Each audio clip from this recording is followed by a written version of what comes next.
Welcome to Brussels, Mr. Sajedi. We are in front of the European Parliament, and what we would like to discuss is geopolitics, the influence of China, Russia and Iran.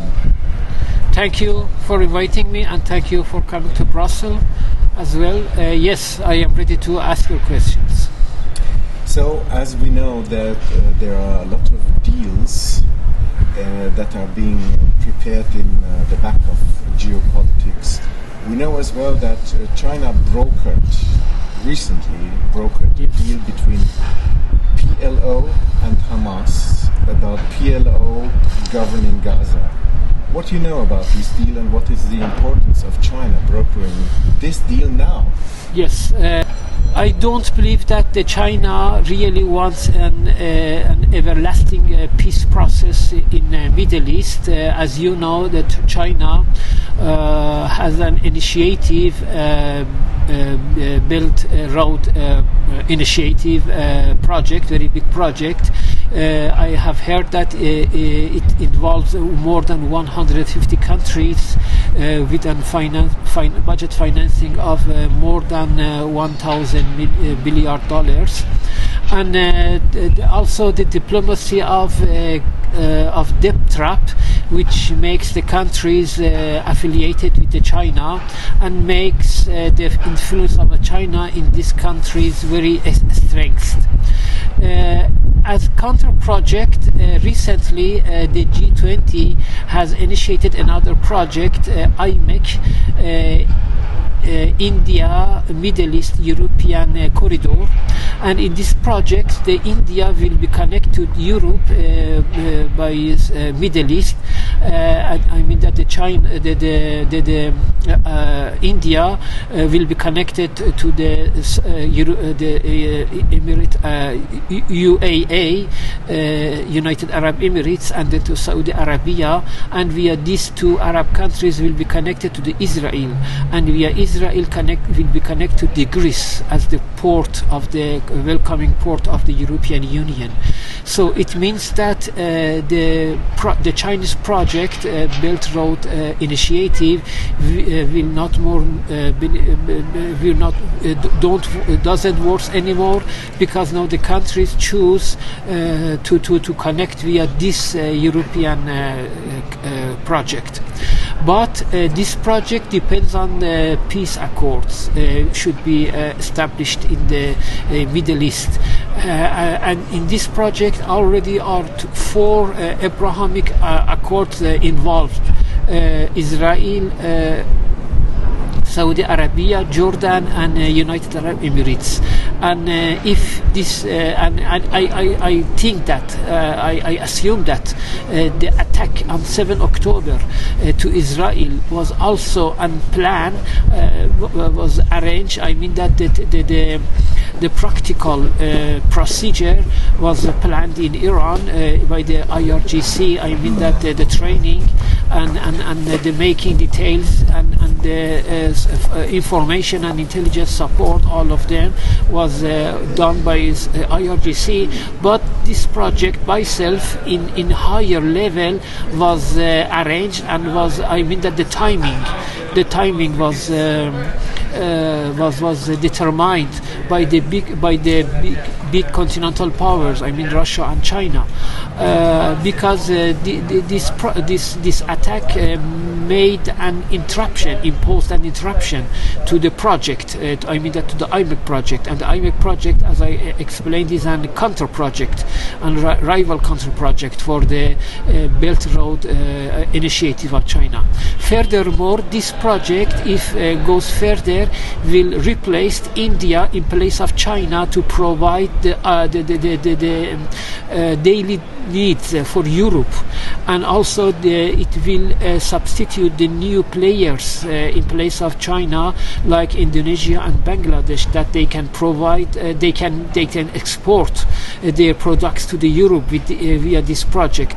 And I think that it's very big and dangerous alternative for the Belt Road Initiative. And Belt Road Initiative also makes an and engaging for all countries around the world, I mean that 140 countries, and all of them they will go under the China's influence and make really the China as a big superpower that could be dangerous in alliance with Russia, both continental powers. And the other dangerous issue is that the biggest connecting point is in the Russia, and it means that all the connecting lines and the connecting ways will be under control and under supervision of Russia, and it would be dangerous for Europe, and it makes Europe too much dependent on the Russian policies. And that's why I think that the IMEC project was an alternative project, and in this sense I think that they have they try to make an interruption in this project. We know that PLO traditionally is an was an ally of China always, before most of the leaders of this organization they were trained in camps financed by China by itself, or in Syria or in Libya. So the relation between PLO and China is undeniable, but there was never good relation. There have never been good relations between China and Hamas, because Hamas is an Islamic Brotherhood and has good relation with Egypt. From other side, by starting this project, the sea traffic and the revenue, the Egypt revenue of the canal, the Suez Canal, will be reduced 40%, at least 40%, and this is also a catastrophe for Egypt. Another point is that the Iran was also neglected in this project, because the India will be connected to the Saudi Arabia and United Arab Emirates and then to Israel, and the connecting points and connecting ways of Iran will be totally neglected, and also the strategic importance of Hormuz Strait will be reduced also, because the goods and the products are not dependent more to this strait, and these elements, all of these elements, they play a role, an important role for China and for these countries to have a little bit integration with China to make an interruption in the peace procedure in the Middle East. We don't forget that the India was also traditionally allied with Russia, but now it seems that India is going to change a little bit his path and goes closer to the West, as the China is goes closer to the Russia, and we know that the Russia and the China and India were also an regional rivals always, and they have been also in war for a few times. So I think that we are witnessing and shaping new alliance between India, European and West, all of them sea powers, and from other side China, Russia, North Korea and Iran, most of them are the continental powers, and what most important is that they try to make an interruption in the peace treaty between Palestinian and Israel, and I think that it will be important for the destiny of this project, and also for the going further of the another project, of the Chinese project. Anyhow, the Chinese project recently is very slowed down because of some other elements like shortage of the money, shortage of the resources, big economic problems for the involved countries like Zambia and Sri Lanka, that they brought these countries to the borders of the bankruptcy. And I think that IMEC project with a finance of maximum 20 billion dollars is worse than this project with $1,000 billion. Mr. Sajedi, thank you for describing this economical and geopolitical involvement in this policy. What else can you say concerning Iran's role, the role of the regime, the Islamic regime in Iran in this game? Yes, the role of the regime, I said that the regime of Iran, first of all, I have to point out that the regime of Iran, that the Islamic regime of Iran was always in a traditional alliance with Russia, and now they are seeking for a strategic alliance with Russia. Of course, Russia doesn't accept it yet because there is no balance in the relation. Russia is one of the first countries, one of the highest countries in Iranian foreign trade, but Iran, I think, that is in the 40th rank of the Russian foreign trade. That's why I think that a strategic alliance would be shaped between Iran and Russia. But we cannot deny the influence of Russia in Iranian policy and Iranian decision making. The leader is pro-Russian. He has said by himself frankly, and he doesn't hide anything.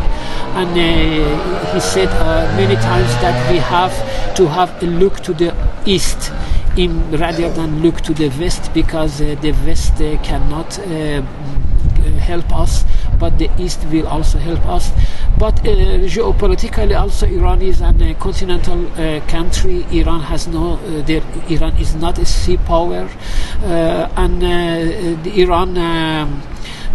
the regime of Iran, always looks for and seeks for untransparency, because the nature of the Iranian regime, that transparency does not work with this regime, and that's why that Iran is not a member of GATT.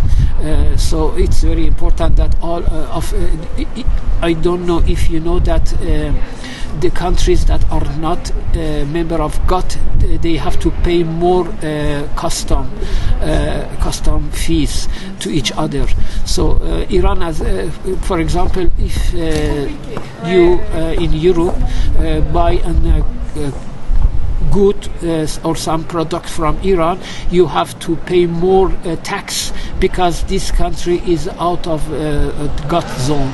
But Iran, that's why Iran goes to the China and to the Russia, because there they can have a black market, they can have an economy not under control. You know that the big structure of Iran is a caliphate structure, that they don't obey the rules, they don't follow the measurements, the legal measurements, and I think that for them integrating with China and Russia is easier than integrating with West countries and the friends of the West countries like Saudi Arabia or United Arab Emirates. Another issue that we don't forget, that Iran is officially a corrupt country with a ranking of perception corruption of, I think that 23, but the countries below the 50 are officially corrupt, and they cannot use the international financial monetary and credit. That's why Iran is not a member of the SWIFT and cannot use the bank facilitations, and it's very important for economy, for development. So there are for these reasons, I think that Iran is going to be closer to the China and Russia. Thank you very much for providing all these informations. I have a last question. What is the conclusion of all these information for European policymakers? Well, if the European policymakers really wants to have more security and more space for their ideas, for their goals. They have to make a close relation with the transparent countries. They have to see that the countries like Iran that they don't follow any transparency rules. They are dangerous. They can be dangerous. They have to make I think more strict criteria in relation with Iran, and they have to support the human rights in Iran. Is very important, because if that they supporting human rights, it means that the reliable people and reliable newspapers will be supported, and for an civil society, for an open society, these are very necessary elements. But just making relation with a very close ruling class, ruling government, it's not enough to European Union. I think that at this point the relation of European Union with the Iranian people is interrupted.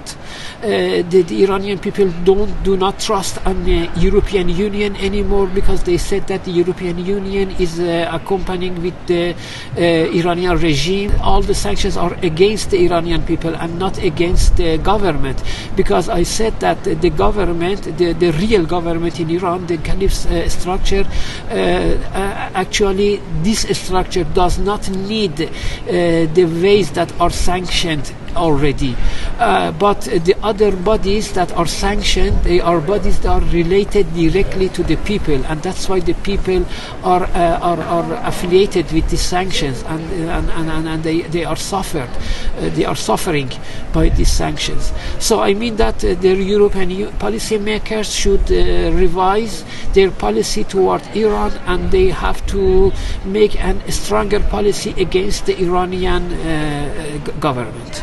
Thank you so much. You're welcome.